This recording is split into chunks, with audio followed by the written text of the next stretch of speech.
April 11, 3 a.m. Pacific Standard Time. Here we are. Another commentary. Guys, the negotiations are happening.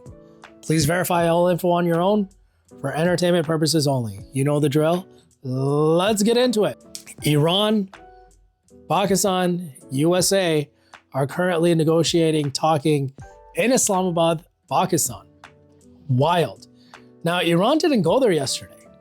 The US got there before Iran did.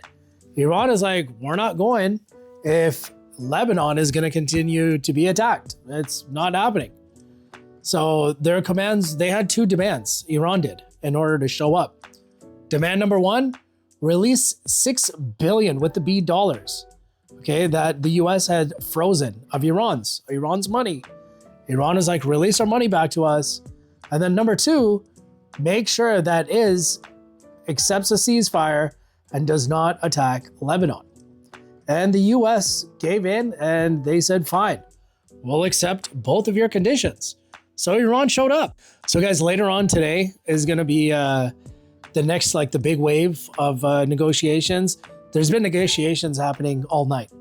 Now representing the USA, okay, Team USA. It's like we're talking about like Michael Jordan and freaking Larry Bird. Representing Team USA, unfortunately, it's not Michael Jackson or Larry Bird. Fudge. But we got JD Vance.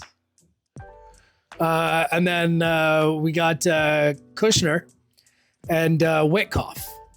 So Three Stooges are out representing us. And man, the talent level is so low on our side. It's ridiculous. These guys they have money. But that's pretty much all they have. I mean, there's no, what the fudge, man. Negotiations are going to happen, guys. I want to give my opinions on what I think is going to happen next, okay? I think what's going to happen, okay, is the negotiations are going to be done. They're going to head back to America. Israel is going to be like, what the F? Remember, Israeli passports aren't accepted into Pakistan, okay? So isn't even there. And crazy because they're the reason why this is going on, to be honest. So I think the Three Stooges are going to come back to the US. They're going to tell Trump what happened. Trump is going to say that, man, we had a lot of victories, a lot of concessions. But Iran has already said that they're not going to give any concessions. They're not budging. They're going in very hard line. They're running circles around our leadership that think that they're so great. I mean, on Iran's side, they're freaking, they have all the cards. I've been talking about leverage for weeks, but they're just like, dude, this is what we want. This is what we're going to get. And Trump already conceded that the Strait of Hormuz is, we don't use it anyways, is what he says. It is what it is. Let's move on kind of thing. The Three Stooges are going to come back to America. Trump is going to get on, said, we have a victory. And we got what we wanted. Great deal for America. I did it. I saved the world. And I'm such a nice guy because I'm not going to nuke them. And on under the table, okay, there's going to be still activity going on from definitely.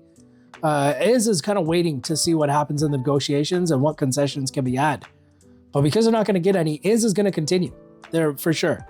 And US will have no choice but to back them up. And it's going to happen. And it sucks to say that because it should not, but it will. There's already reports that is now smuggling military equipment through civilian airlines. They're not using military anymore. They're using civilian airlines. They're not stopping. They're continuing. And the US is counting on this for the sake of our economy. The US they can't stop. The US is already going into 2027 to increase the military budget by 1.5 trillion.